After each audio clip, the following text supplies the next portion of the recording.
జై గురుదత్త శ్రీ గురుదత్త.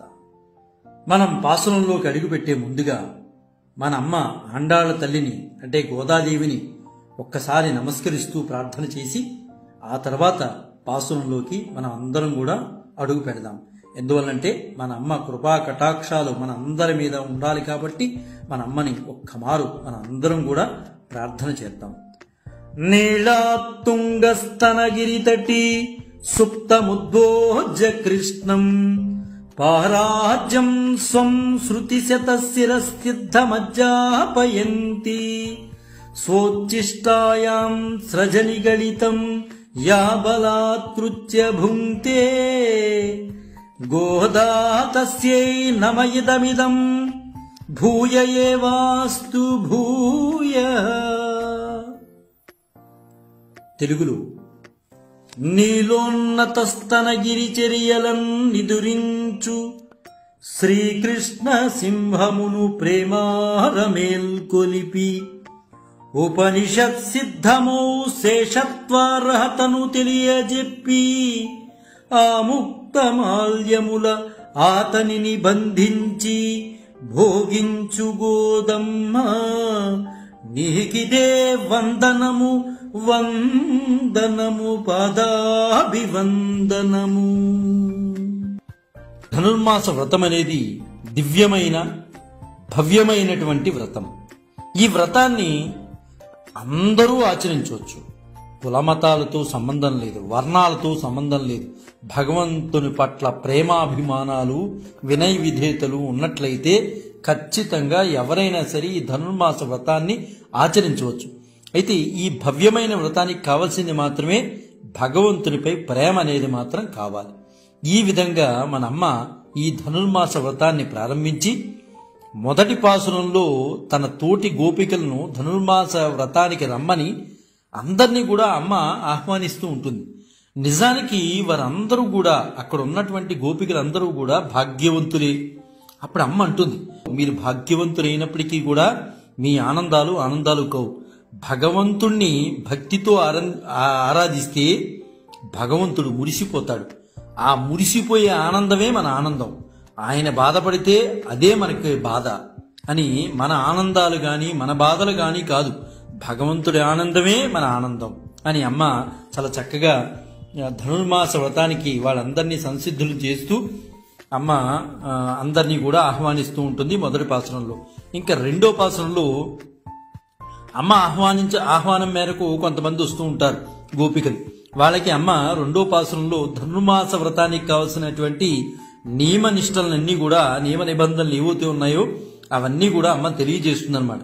ఇంకా మూడో పాసురంలో అమ్మ చాలా అద్భుతమైన ఘట్టాన్ని ఆవిష్కరణ చేస్తుంది. ఎందువల్లంటే ఒక వ్రతం కానీ ఒక ఇల్లు కానీ సుభిక్షంగా ఉండాలి అంటే వామనావతార ఘట్టాన్ని చదవమంటారు మన పెద్దలు.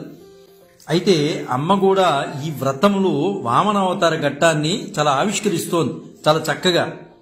ఏ శుభకార్యం జరిగినా ఈ మూడో పాసురాన్ని తిరుప్పావైలో ఉన్నటువంటి మూడో పాసురాన్ని గానం చేస్తారు. ఎందువల్లంటే వామనావతార ఘట్టానికి ప్రాధాన్యతనిచ్చినటువంటి పాసురం కాబట్టి అందరూ సుభిక్షంగా ఉండాలనే ఉద్దేశంతో వామనావతార ఘట్టాన్ని వినిపించడం కోసమని ఈ పాసురాన్ని పెద్దలు గానం చేస్తూ ఉంటారు.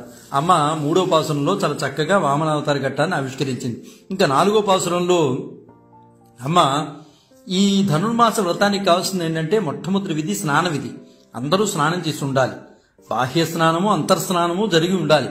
అయితే బాహ్య స్నానం జరగడానికి ఎంతమంది నీరు సక్రమంగా ఉండాలి కాబట్టి అప్పుడు అమ్మ పర్జన్య దేవుణ్ణి పిలుస్తుంది. అమ్మ ఆ పర్జన్య దేవుణ్ణి ఆడిమలక్కన్న అనంగానే వెంటనే పర్జన్య దేవుడు వచ్చేస్తాడు.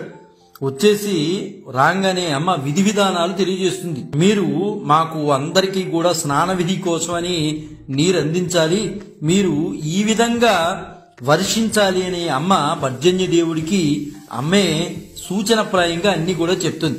ప్రకృతిలో భగవంతుడిలో ప్రకృతిని అమ్మ దర్శించింది కాబట్టి ఈ రోజున మనం ధనుర్మాస వ్రతం గురించి అమ్మ గురించి మనం మాట్లాడుకుంటున్నాం. ఇంకా ఐదో పాసురంలో అమ్మతో వచ్చిన వారి గోపికలందరూ కూడా కర్మఫలాల గురించి మాట్లాడుకుంటూ ఉంటారు. అలా మాట్లాడుకుంటుంటే ఆ మాటలన్నీ కూడా అమ్మ చెవులు పడతాయి. మన ఆండాళ్ళ తల్లి మాత్రం చివరిగా ఒక మాట చెప్తుంది వాళ్ళు మాట్లాడుకుంటుంటే, ఏమండరా, ఏమిటి మాటలు? కర్మఫలాల గురించి మీరు మాట్లాడుతున్నారు? పరమాత్మ నామాన్ని పట్టుకోండర్రా. మీరు పరమాత్మ నామాన్ని పట్టుకోవడానికి ప్రయత్నం చేయండి, ఈ కర్మఫలాలను కాదు. పరమాత్మ నామాన్ని పట్టుకుంటే ఆయనే అన్నిటినీ కాపాడుతాడు. మొత్తం మీద 5వ పాసురంలో స్వామి నామ సంకీర్తన చెయ్యమని అమ్మ చెప్పకనే చెబుతోంది గోపికలందరికీ కూడా.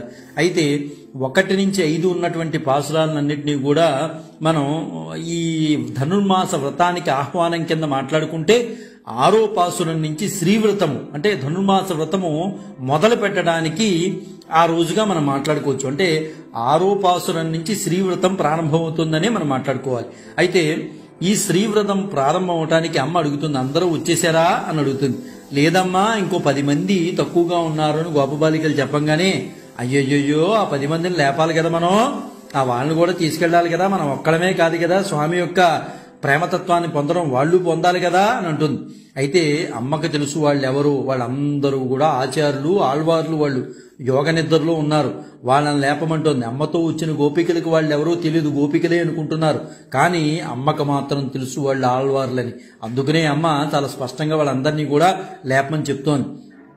అయితే ఆ 6వ పాసనంలో ఆ మొట్టమొదటి ఒక గోపబాలికల్ని లేపుతారనమాట. ఆ లేపటం కూడా సత్సాంప్రదాయంలో ఉన్నటువంటి విషయాలన్నింటినీ కూడా క్రోడీకరిస్తూ అమ్మ పక్కన ఉన్నటువంటి గోపబాలికలు మాట్లాడుతూ ఉంటారు. లోపల పడుకున్నటువంటి గోపబాలికని లేపుతారు.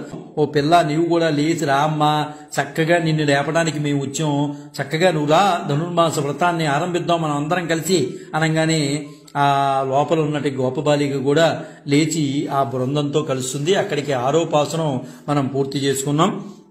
ఇంకా 7వ పాసురంలో మరలా ఇంకొక గోపబాలికను లేపడానికి ప్రయత్నం చేస్తారు. అంటే ఇక్కడి నుంచి 6వ పాసురం నుంచి 10 మంది గోపబాలికలు లేపడానికి ప్రయత్నం చేస్తూ ఉంటారు మన అమ్మవాళ్ళు. అంటే 10 మంది ఆళ్వార్లను తీసుకెళ్ళటానికి ప్రయత్నం చేస్తోంది అమ్మ.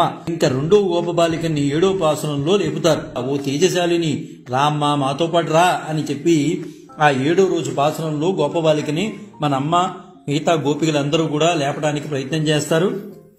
అయితే వాళ్ళు ఆ పడుకున్నటువంటి గోపబాలిక కూడా వస్తుంది. ఇంక 8వ రోజు పాసురంలో ఇక్కడ ఏంటంటే గోపిక కృష్ణునికి కూడా కుతూహలం తెచ్చేటటువంటి విలాసవతి. అంటే కృష్ణుడికి కూడా ఈ అమ్మాయి మీద కుతూహలం ఎక్కువగా ఉంటుంది. ఆ అమ్మాయి అంత విలాసవతి అనమాట. పరిపూర్ణమైన స్త్రీత్వం కలిగినటువంటి ప్రౌఢ కింద మనం మాట్లాడుకోవాలి. అంటే ఆ అమ్మాయికి ఏంటంటే కృష్ణుని వద్దకు నేను ఎందుకు వెళ్ళాలి, కృష్ణుడే మన దగ్గరికి రావాలి అని ధీమాతో పడుకుంటుంది అమ్మాయి.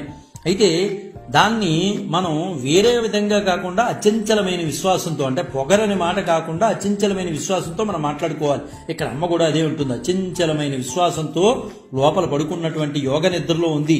ఆ అమ్మను లేపడం కోసం వీళ్ళందరూ కూడా వెళ్లి అక్కడ పాసురాన్ని పాడతారు. లోపల పడుకున్నటువంటి గోపబాలికని 8వ పాసురంలో మన అమ్మ వాళ్ళందరూ కూడా లేపడం జరుగుతుంది. ఇంకా 9వ పాసురంలో మాట్లాడుకుంటే ధ్యానంలో పరాకాష్ఠనుందిటినటువంటి గోపిక ఈ రోజు లోపల పడుకుని ఉంది. 9వ పాసురంలో చెప్పబోయేటటువంటి గోపిక, లోపల పడుకున్నటువంటి గోపికే ఇంకా పరాకాష్ఠ అనమాట. ధ్యానానికి పరాకాష్ఠ ఆమెను లేపుకు తీసుకువెళితేనే శ్రీకృష్ణుడు దర్శనం అవుతుందని అమ్మ గ్రహించి అటువంటి ఆచార్యులను, అటువంటి ఆళ్వార్లను అమ్మ లేపుతోంది. ఎంత చక్కగా గానం చేస్తుందంటే అమ్మ, ఎంత చక్కగా పాసురాన్ని గానం చేసి లోపల పడుకున్నటువంటి గోపబాలికలను లేపడానికి గోపికలు, మన అమ్మ ఆండాళ్ళ తల్లి అందరూ ప్రయత్నం చేస్తున్నారు. ఈ వ్రతంలో అమ్మ ఖచ్చితంగా 9వ పాసురంలో ధ్యానంలో పరాకాష్ఠ నుండి పొందినటువంటి గోపికను అమ్మ లేపుతోంది. మహామాయావి మాధవ వైకుంఠవాసాన్ని పెక్కు నామాలు పాడు, ఆమె మేల్కుని మాతో చేరుతుంది అనగానే, వీళ్ళు ఆ మాటలు అనగానే ఒక్కసారి ఆ అమ్మాయి రోమాలు నిక్కబుడుచుకుని వెంటనే యోగ నిద్రలో ఉన్నటువంటి గోపబాలిక వచ్చి బృందంలో చేరుతుంది. ఇది 9వ పాసురంలో మనం మాట్లాడుకోవడం జరిగిందనమాట. 10వ పాసురంలో అమ్మ చాలా చక్కగా గోపబాలికను, లోపల ఉన్న గోపబాలికను లేపడానికి ప్రయత్నం చేస్తుంది. చక్కగా భగవంతుని మేము ప్రార్థన చేస్తూ వెళ్తున్నాం, నువ్వు కూడా మాతో రావచ్చు కదా అనగానే లోపల పడుకున్నటువంటి ఆ అమ్మ, ఆ గోపికా తల్లి ఈ ధనుర్మాస వ్రతాల్లోకి చేరుతుంది. అక్కడితో 10 పాసురాలు మనకి పూర్తవుతాయి. మనమ్మ గోదామాత ఆండాళ్ళ తల్లి 11వ పాసురంలో తిరుమంగయాళ్వార్ భావాలు కలిగినటువంటి గోపబాలిక లోపల పడుకుంటే ఆ గోపబాలికను కూడా లేపుకు తీసుకెళ్దాం ధనుర్మాస వ్రతానికని అమ్మ ఎంత ప్రయత్నం చేస్తూ గోపబాలికలతో పాటు ఎంత చక్కగా ఉదాహరణలు ఇస్తూ ఎంత చక్కగా మాట్లాడుతుందంటే 11వ పాసురంలో మేమంతా చక్కగా ఆ శ్రీమన్నారాయణ్ణి కీర్తిస్తూ ఆ గోపబాలుణ్ణి ఆ కృష్ణుణ్ణి కీర్తిస్తూ మేము వస్తుంటే నువ్వు చక్కగా లోపల పడుకుంటావా? ఆ నీలమేఘశ్యాముని కీర్తిస్తున్నాం కదమ్మా, నువ్వు కూడా రామ్మా అనగానే అమ్మ కొన్ని ఉదాహరణలు చెప్తుంది. ఆ ఉదాహరణతో తిరుమంగయ్యాళ్వార్ భావాలకు చెందినటువంటి ఆ గోపబాలిక వచ్చి అమ్మ వాళ్ళ బృందంలో కలుస్తుంది. అక్కడితో 11వ పాసురం పూర్తవుతుందని మనం మాట్లాడుకున్నాం. ఇక 12వ పాసురంలో మన అమ్మ లోపల పడుకున్నటువంటి గోపబాలికను లేపడానికి ప్రయత్నం చేస్తోంది. లోపల పడుకున్నటువంటి కృష్ణ ప్రేమలో మునిగి ఉన్నటువంటి గోపబాలిక దగ్గర అమ్మ అత్యద్భుతంగా రాముని యొక్క గుణాలను కీర్తిస్తుంది. ఆ కారణం చేతైనా లోపల పడుకున్నటువంటి కులశేఖరాళ్వారు వ్యక్తిత్వం కలిగినటువంటి గోపబాలిక బయటకు వస్తుందేమో అని చూశారు. అప్పుడు వెంటనే ఆ అమ్మాయి ఆ గోపబాలిక అమ్మ వాళ్ళ బృందంలో చేరుతుంది. అక్కడికి 12వ పాసురం అవుతుంది. ఇంకా 13వ పాసురం, శుక్రుడు ఉదయిస్తున్నాడు, గురుడు అస్తమిస్తున్నాడు. ఏమమ్మా ఇంకా పడుకుంటే ఎలాగమ్మా? నువ్వు లేడి చూపులు దానా, నువ్వు పడుకుంటే ఎలాగా? గురుడు అస్తమిస్తున్నాడు, పక్షులు కూస్తున్నాయి. మంచి రోజున కృష్ణ విరహతాపం తీరినట్లుగా చల్లని నీటిలో నీట మురిగి స్నానం చేసి పాంట్ మీద పడుకుంటావా? ఏమిటమ్మా ఇది సుకుమారి, నీ కపటాన్ని వీడి రావమ్మారా అనగానే ఆ బాలిక కూడా వచ్చి ఆ గోపబాలిక కూడా అమ్మ వాళ్ళ బృందంలో కలుస్తుంది. అక్కడికి 13వ పాసురం కూడా పూర్తి చేసుకుని అమ్మవాళ్ళు మరొక గోపబాలికని లేపడానికి 14వ పాసురం పాడటానికి అమ్మవాళ్ళు ఉద్యుక్తులవుతున్నారు. ఈ 14వ పాసురంలో ఉన్నటువంటి గోపబాలిక ఈ వ్రతం చేస్తున్నాము, ధనుర్మాస వ్రతం అనగానే ఇది వరకు వీళ్ళందరికీ కూడా హామీ ఇచ్చింది. ఏమి హామీ ఇచ్చింది? ఈ లోపల పడుకున్నటువంటి అమ్మాయి, ఏమంటారా మీ అందరికన్నా నేనే వచ్చి ప్రతి ఒక్కళ్ళ ఇంట్లో తలుపు తట్టి నేను లేపుతాను మిమ్మల్ని, మీరెవరు కంగారు పడకండి, మీరు చక్కగా పడుకోండి. నేను ఆ సమయం అవ్వంగానే సూర్యోదయానికి ముందు 96 నిమిషాలు ఏదైతే ఉందో ఆ సమయంలో లేపి ఆ వ్రత నియమాన్ని పాటిస్తూ మనం అందరం వెళ్దాం. నేను మీకు హామీ ఇస్తున్నాను, ప్రతి ఒక్కళ్ళని నేను లేపుతాను అని అందరికీ హామీ ఇచ్చింది.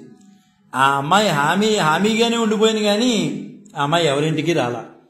అమ్మ వాళ్ళు అందరూ లేచి వస్తూ ఈ పక్కన ఉన్నటువంటి ఆ గోపబాలిక, అంటే అందరికంటే ముందు మిమ్మల్ని లేపుతాను హామీ ఇచ్చినటువంటి ఆ గోపబాలిక ఇంటికి చేరుకుంటారు మన అమ్మ ఆండాళ్ళ తల్లి వాళ్ళు.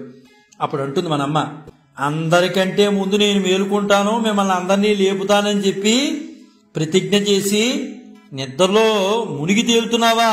ఆ మాటలతో లోపల పడుకున్నటువంటి గోపబాలికని లేపబోతోంది. అమ్మవాళ్ళు అందరూ కూడా చక్కగా ఆ గోపికని లేపటం తెలుసుకోగలిగాం. మనమ్మ ఆండాళ్ళ తల్లి మాట్లాడేటటువంటి భావజాలానికి లోపల తాదాత్మ్యంలో ఉన్నటువంటి తొందరపొడి ఆళ్వార్ భావజాలాన్ని కలిగినటువంటి గోపికామణి లేచి అమ్మవాళ్ళ బృందంలో చేరతారు. అక్కడికి 14వ పాసురం అవుతుంది. 15వ పాసురంలో సంవాదం ఉంటుందన్నమాట. అంటే ఓర్పు అనేది ఎలా ఉండాలి, సహనం అనేది ఎలా ఉండాలో అమ్మ ఇక్కడ చెప్తోంది. నీలమేఘశ్యాముడైనటువంటి శ్రీకృష్ణుణ్ణి కీర్తించుదాం నువ్వు అని గోపికలందరూ అంటారు. వెంటనే లోపల ఉన్నటువంటి గోపబాలిక ఒక్కసారి శ్రీకృష్ణుని పేరు తెలవంగానే రోమాలు నిక్కబొడుచుకుని వెంటనే లేచి కూర్చుని వెంటనే తలుపు తీసి ఆ గోపిక బృందంతో అమ్మ వాళ్ళ బృందంతో కలుస్తుంది. గత 10 పాసురాల్లో, అంటే 6వ పాసురం నుంచి 15వ పాసురం వరకు అన్నమాట, ఒక 10 మంది జ్ఞానులు అనుగ్రహాన్ని మనపై పడేటట్లు మన ఆండాళ్ళ తల్లి చేసింది. ఎందువల్లంటే అంత చక్కటి పాసురాలని మనం కూడా తెలుసుకోగలిగాం.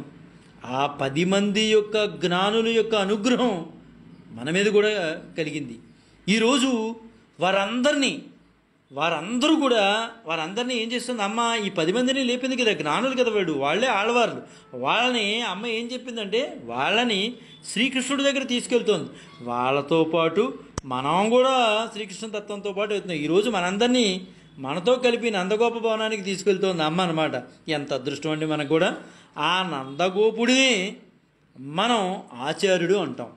ఇక్కడ ఎంత అద్భుతం అంటేనండి, ఈ పాసురంలో 16వ పాసురంలో తండ్రి యొక్క, అంటే కృష్ణుడికి తండ్రిగా ఉండేటటువంటి నందగోపుడికి ఎంత ప్రేమాభిమానాలు, అదేవిధంగా ఆ బాలుణ్ణి కృష్ణుణ్ణి కాపాడుకునేటటువంటి తత్వము, ఆ నాయకుడుగా తండ్రిగా అలాగా ఒక ఎంత చక్కగా ఈ పాసనం మనకు తెలియజేస్తుందంటే అంత చక్కగా మనకు తెలియజేస్తుంది. వారందరినీ ఆ భవనానికి తీసుకెళ్ళడానికి అమ్మ తయారై వెళ్ళిందనమాట. నందగోపుణ్ణి మనం ఆచార్యుని అంటాం. ఎందుకంటాం? భగవంతుణ్ణి తలచి భగవంతుణ్ణి తనలోనే కలిగి ఆనందించేవాడు కాబట్టి ఆయన నందుడు. ఆ భగవంతుణ్ణి దుష్టుల దృష్టిలో పడకుండా దాచి గోప్యంగా ఉంచాడు కదా, అందుకే ఆయన గోపుడయ్యాడు. అంటే దుష్టుల దృష్టిలో ఈ బాలుడు పడకూడదు, నా కుమారుడు పడకూడదని దాచి ఉంచాడు, అందుకనే గోపుడయ్యాడు ఆయన. ముందుగా మనం చేరాల్సింది ఎక్కడికి చేరాలి? ఆయన దగ్గరికి చేరాలి, ఆచార్యుడి వద్దకు వెళ్ళాలి. అందుకే మన ఆండాళ్ళ తల్లి మనల్ని ఆచార్య భవనానికి మనం తీసుకెళ్తోంది, మన అందరినీ కూడా. అయితే ఎలా వెళ్తోంది అనేది చూద్దాం. పెరుమాళ్ళ పెద్దలింట్లకి వెళ్ళడం అంటే, పెద్ద పెద్ద వాళ్ళ ఇంటికి వెళ్ళడం అంటే సామాన్యం కాదు. అక్కడ ఉన్నది ఎవరు? శ్రీకృష్ణుడు. ఆయన ఇంటికి వెళ్ళడం అంటే సామాన్యమా? రక్షక భటులు ఎలా రాణిస్తారు? రానియరు కదా. ముందు ఏం చేస్తారు? శల్య పరీక్షలు చేస్తారు వాళ్ళు. అది చేస్తే కానీ మన లోపలికి వెళ్ళలేవారు. ముందుగా మనం ఎవరో చెప్పుకోవడమే కాదు, రుజువు చేసుకోవాలి వాళ్ళకి. ఆ రక్షక భటులు ఎవరైతే ఉన్నారో, అంటే సెక్యూరిటీ గార్డ్స్ ఎవరైతే ఉన్నారో వాళ్ళకి మనం ఎవరో అనేది రుజువు చేసుకోవాలి. మన ఉద్దేశాలు మంచివని తేల్చాలి. ఇక్కడ ఆ తేల్చకపోతే లోపలికి వెళ్ళేవారు. మాయావేషాల్లో రాలేదని వారికి నమ్మకం కలిగించాలి. ఎందువల్లంటే శ్రీకృష్ణుని చంపాలని మేనమామ రెడీగా కట్టు కూర్చుని ఉన్నాడు అక్కడ. మనం అలాంటి వాళ్ళం కాము, ప్రేమతత్వంతో శ్రీకృష్ణుని పొందడానికి వచ్చామని మనం చెప్పాలి. అక్కడ ముందుగా మనం రావడానికి పెద్ద ఆయన అనుమతించాడో లేదో రూఢి చేసుకోవాలి. లోపల ఉన్న ఆయన ఎస్ పంపించండి అని అన్నాడో లేదో తెలియాలి. ఇవన్నీ ఎవరి సమస్యలు? ద్వారపాలకుల సమస్యలు.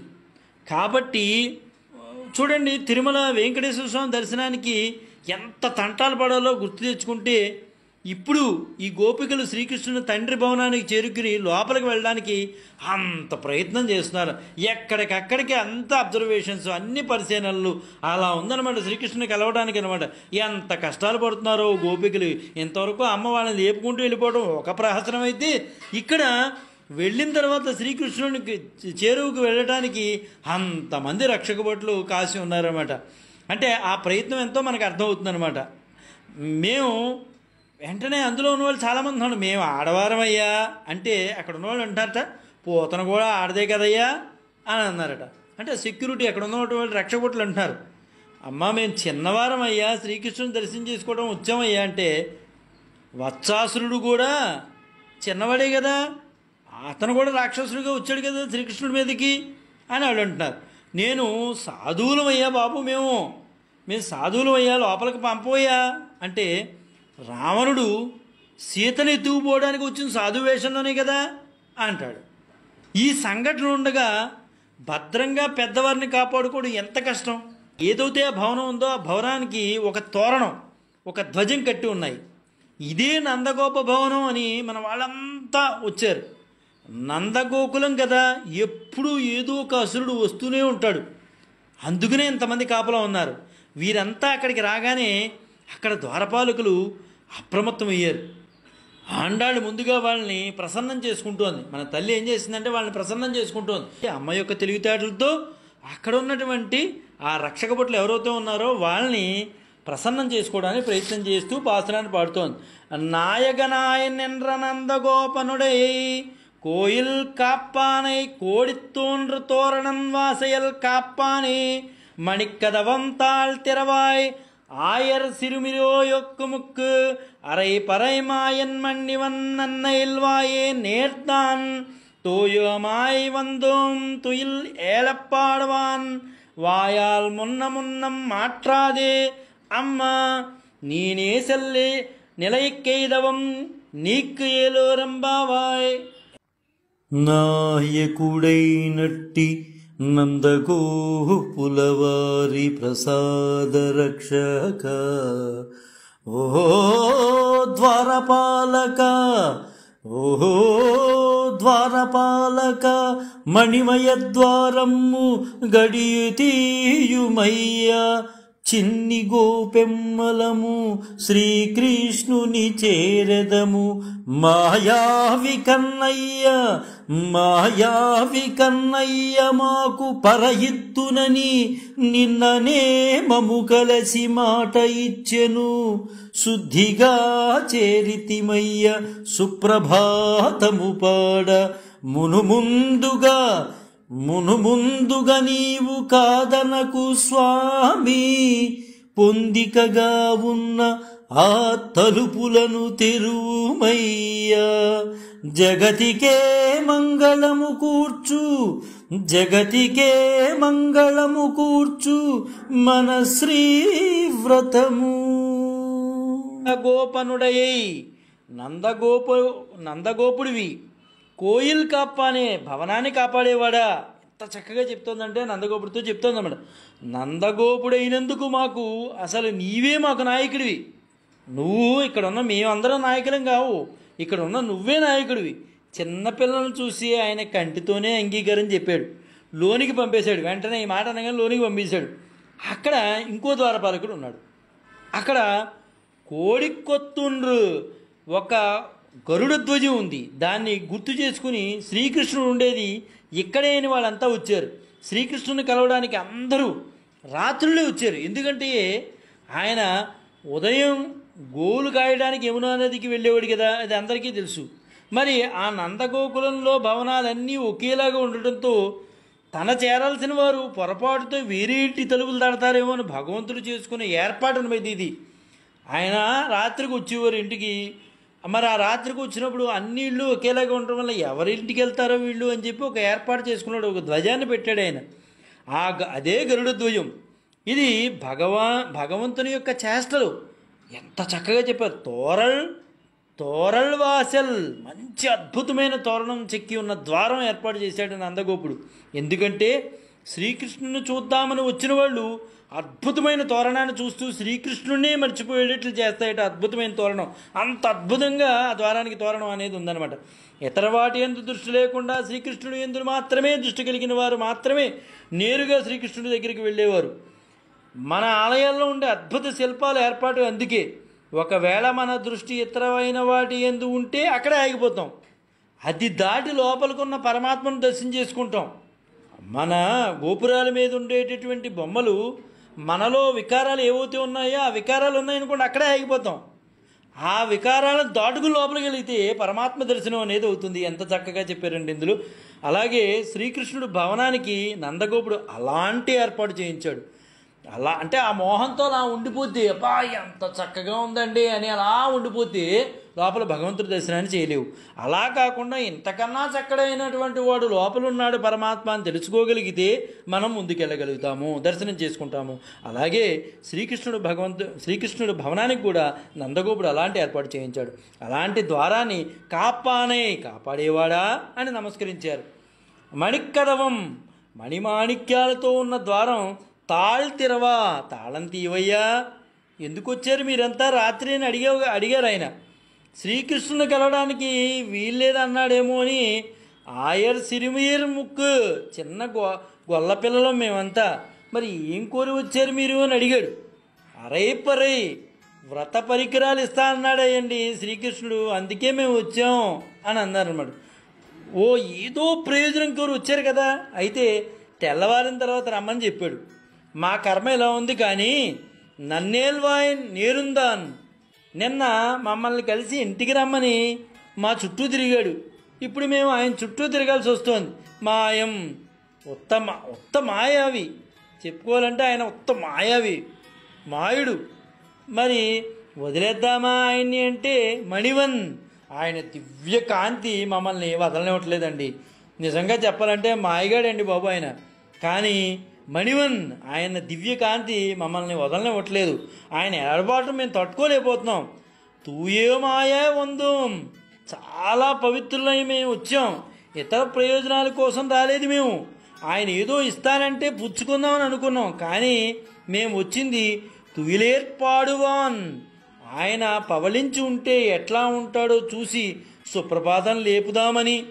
వాయాల్ మున్నం మాట్లాడే అమ్మా స్వామి ముందు నీవు నోటితో అడ్డు చెప్పకుండా నీ చేయను లెక్కదం శ్రీకృష్ణుడి ప్రేమచే శుద్ధుడంగా బంధించబడి ఉన్న ఆ ద్వారాలను తెరవండి. ఎందుకంటే నందగోకులంలో మనుషులే కాదు వస్తువులకు కూడా శ్రీకృష్ణుడు అంటే అంత ప్రేమ. ఎవరు పడితే వారు తెరిస్తే తెరుచుకోవి, నీకు నీవే తెరవయ్యా అని ఆయన్ని ప్రార్థించారు. ప్రార్థించడం అంటే ఆయన కరిగిపోయి సరే లోపలికి వెళ్ళారనమాట. ఇక్కడ కృష్ణ భక్తియే గోపికలకు గురువు, గోపికలే ఆచార్యులు ఆళ్వార్లు అని మన దాశరథి రంగాచార్యుల వారు చాలా చక్కగా చెప్పారు. ఎంతో అద్భుతంగా అమ్మ ఈరోజు అద్వితీయమైన వ్రతం చేసి ఆ నందగోపుడి దగ్గరికి వెళ్ళి ఆ భవనంలోకి తలుపులు తీయమని అమ్మ లోపలికి ప్రవేశించడం అనేది జరిగిందనమాట. ఎంత చక్కగా ఈరోజు పాసరాన్ని అమ్మ పాడి వినిపించిందో. ఆచార్యుడైన నందగోపులు వారి భవన ద్వారము జెండా తోరణము ప్రకాశించుతున్నాయటండి. ఇక్కడ అమ్మ ఎంత స్పష్టంగా చెప్తోంది చూడండి. నమహాను శబ్దం యొక్క అర్థమును భావన చేయటయే ద్వారమును కట్టేటటువంటి తోరణానికి లెక్కనమాట. వేదమును ప్రమాణంగా స్వీకరించి దానికి విధేయుడై ఉన్నవారికి శబ్దము చేతనే తెలుసుకోదగినటువంటి పరమాత్మ ఖచ్చితంగా దర్శనమిస్తాడు. ఆ వేదానికి శబ్దార్థం తెలుసుకుంటే అందరం ఒకటే అనే భావన ఏర్పడుతుంది. దానికి ఆ వేదానికి శబ్దార్థం తెలియనటువంటి వాళ్ళు ఎప్పటికీ అలాగే ఉండిపోతారు. నందగోప భవనం యొక్క బాహ్య సౌందర్యం చూసి గోపికలందరూ కూడా ఆశ్చర్యపోయారండి. నందగోప భవనం అనగా ఏంటంటే అది మంత్రం. దాని లోపల ఉన్నవారు ఎవరు? భగవానుడు. వెలుపల గోపికలు ఉన్నారు, లోపల భగవంతుడు ఉన్నాడు. లోపల ఉన్న భగవాను దర్శించాలంటే మణికవాటాలు తెరవాలి. ఆ తలుపులే మన లోపల ఉన్న అహంకారం మమకారాలు. ఆ తలుపులే మన అహంకారం మమకారాలు. అవి బయటికి తోసే తలుపులు కావండి, అవి లోపలికి నెట్టవలసిన తలుపులు. ఈ అహంకార మమకారాలు లోపలకు ఇమడాలి. అట్లా పొందికగా ఉన్న తలుపును నీవే తెరవయ్యా, మేము లోపలికి వెళ్తాం అన్నారు గోపికలు అక్కడ ఉన్న వాళ్ళతో. కాదు మీరే తలుపులు తీసుకుని లోపలికి వెళ్ళండి అని ద్వారపాలకులు అంటే, కాదండి బాబోయ్ మా వల్ల కాదు, ఆ తలుపులు మీరే తెరవాలి అని మన గోపబాలికలు ప్రార్థన చేశారు. మన అహంకార మమకారాలు మనమే తొలగించుకునే సాధన ఎప్పటికే మనం చేయలేమండి. అందుకనే అమ్మ అండాళ్ళు తల్లి మీరు తలుపులు తీసుకుని లోపలికి వెళ్ళండి అంటే, నేను మాత్రం తలుపులు తీయను, నువ్వే తీయాలి తలుపు అని భీష్మించి కూర్చుంది అమ్మ. ఎందువలన? మన అక్కడ ద్వారం యొక్క ఆ తలుపులు మణి కవాటాలు ఎలా ఉన్నాయి? అహంకార మమకారాలు. అది మనం తొలగించుకోలేము, అది తొలగించేవాడు వేరేగా ఉండాలి. మన అహంకార మమకారాలు మనం తొలగించుకునే సాధన మనం ఎప్పటికీ చేయలేమండి. అది పరమయోగులకే సాధ్యం. వాటిని మనం తొలగించుకునే ప్రయత్నం చేస్తే అవి మరింత విపరీత మార్గంలోకి ప్రవేశిస్తాయి. కాబట్టి అక్కడ ఉన్న అమ్మ ఏం చెప్తోంది? నీవే నీ చేత్తో కొద్దిగా తలుపు వెనక్కి నెట్టేవయ్యా, చూస్తూ కూర్చుంటావేంటి, కొద్దిగా నెట్టే మేమే వెళ్ళిపోతాం లోపలికి అని అనగానే అక్కడ ఉన్న ద్వారపాలకుడు పోన్లే కదా, చిన్న చిన్న పిల్లలు గోపబాలికలు వచ్చారు పాపం, ఎప్పుడనగా వచ్చారో పాపం కృష్ణుని చూద్దామని, సరేనయ్యా లోపలికి వెళ్తురు గారు మీరేంటి కొద్దిగా తోచి లోపలికి వెళ్ళమని అన్నాడు అనమాట. వీళ్ళు అర్థించేటప్పటికి లోపలికి వెళ్ళమన్నారు. ద్వారపాలకుడు నిశ్శబ్దంగా తలుపులు లోపలికి వెళ్ళ తొయ్యగాని గోపికలందరూ కూడా మూకమ్ముడిగా ఇంకేమిటి వీళ్ళు ఏమనుకున్నారు, తలుపు తీయంగా లోపలికి వెళ్ళిపోగానే ఇంకా దర్శనం అయిపోతుంది అనుకున్నారు తిరుపతిలోలాగా. అలా తలుపు ఇలా తొయ్యంగానే లోపలికి ఎలా నిశ్శబ్దంగా ఒక్కొక్కళ్ళు వెళ్ళిపోతున్నారు. మరి అమ్మ డైరెక్షన్లో వెళ్తున్నారు కదండి, చాలా చక్కగా ఏమంటారా మీరు అందరూ చక్కగా రండి, అరుపులు కేకలు పెట్టకండి, అక్కడ కృష్ణుడు లేస్తాడు, పడుకుని ఉన్నాడేమో బహుశా లోపల, అందువలన మనం గట్టిగా అరవకూడదు, మెల్లగా వెళ్ళాలి అని అమ్మ చెప్తుంది. వెంటనే మెల్లగా ఒక్కడు లోపలికి వెళ్తారు. అయితే లోపలికి వెళ్ళంగానే అమ్మ ఒక్కొక్కరిని దర్శనం చేస్తూ వెళ్తుంది. స్వామిని అందుకోవాలంటే ఎన్ని ద్వారాలు ప్రవేశించాలి, 7 ద్వారాలు దాటుకుంటూ వెళ్ళాలి. స్వామిని దర్శనం చేయాలంటే అంత సులభంగా అయిపోతుందా దర్శనం? కాబట్టి ఇక్కడ కూడా అమ్మ లోపలికి అడుగు పెట్టంగానే నందగోపుని, యశోదని, కృష్ణుని, బలరాముని దర్శించాలి. అలా దర్శిద్దామని వీళ్ళు వెళ్ళారు లోపలికి. వెళ్ళంగానే అక్కడ అమ్మ ఇలా అడుగు పెడుతుంది. అక్కడతో 16వ పాసురం పూర్తి చేసుకుందమ్మ. రేపటి రోజున అమ్మ గోపికలు అందరూ కూడా వెళ్ళి నందగోపుణ్ణి, యశోదని, ఎలా కలుస్తారు, వాళ్ళతో ఏ విధమైన సంభాషణలు ఏమైనా జరుగుతాయా, అసలు అమ్మ ఎలా కలవాలని ప్రణాళికలు వేస్తోంది అనేది రేపటి పాసురంలో మనకి సుస్పష్టంగా తెలుస్తుంది. రేపటి రోజున 17వ పాసురంలో అమ్మ ఏ ప్రణాళికతో ముందుకెళ్ళి పరమాత్మ దర్శనానికి వెళుతోందనేది రేపటి పాసురంలో మనం కలుసుకున్నప్పుడు మనం మాట్లాడుకుందాం. జై గురుదత్త, శ్రీ గురుదత్త, శ్రీపాద శ్రీవల్లభ చరణదాసుడు, మానికొండ రాజశేఖర శర్మ, రాజమహేంద్రవరం. స్వస్తి.